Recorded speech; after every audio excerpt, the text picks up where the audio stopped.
Hello everyone, this is Sura.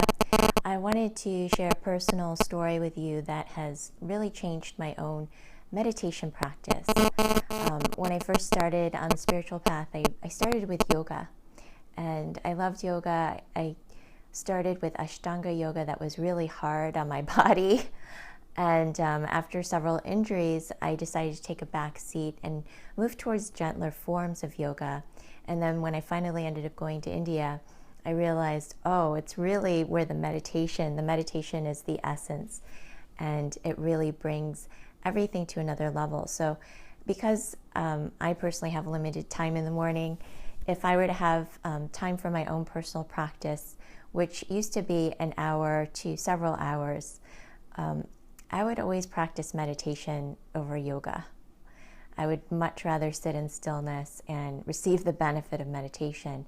And then what ended up happening within this last year is that I had severe back and neck pain, and I had also been in a car accident, which really inhibited the use of my neck.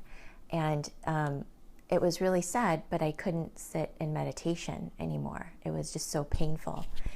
And when I went to the doctor to get x-rays, I found out that I had scoliosis as well. On top of all of that, I didn't know my whole life that I could have possibly had scoliosis, which would also explain some of the spinal pain that I've had.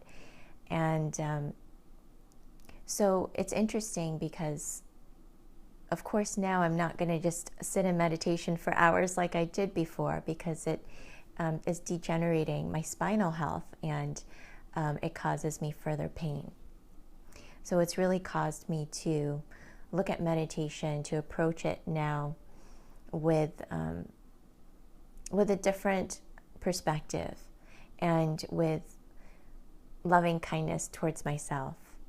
And even though I share this amazing practice with other people, to give ourselves, whether I'm doing this for myself or for other people, a way to find meditation that really works for you. And I also want to say that I highly suggest that if you are practicing meditation, that you combine it with other movement practices like yoga, because the healthier that you are, the more you can receive from meditation.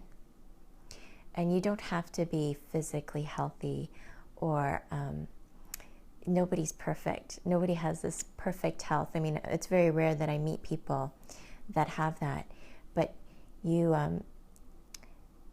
because it can help achieve greater health within your system. So to be healthy, to eat healthy, to have a healthy exercise regime, it's really going to support you in your own meditation practice. And to find a way that is supportive for you. You don't even have to call it meditation. You could just call it quiet time in the morning, or just a little bit of stretching, or the time when I have tea and it's just quiet for 5 minutes. So really find that space. You don't have to call it anything.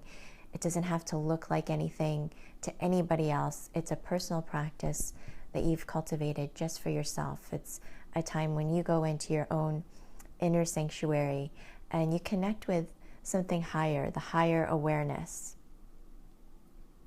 a higher power, because every day we're focused on some of these things, the everyday things of living, and our minds can get really involved in that. So when we can take some time every day to connect to expanded awareness, our spirit, our connection to source, that can really provide an anchor. And it doesn't matter what it looks like, how long it is, how good you do it.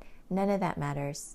What matters is that you're doing this for yourself. It's a practice of self-integrity that feels good for you, and self-care. Thanks for listening. Bye, everybody.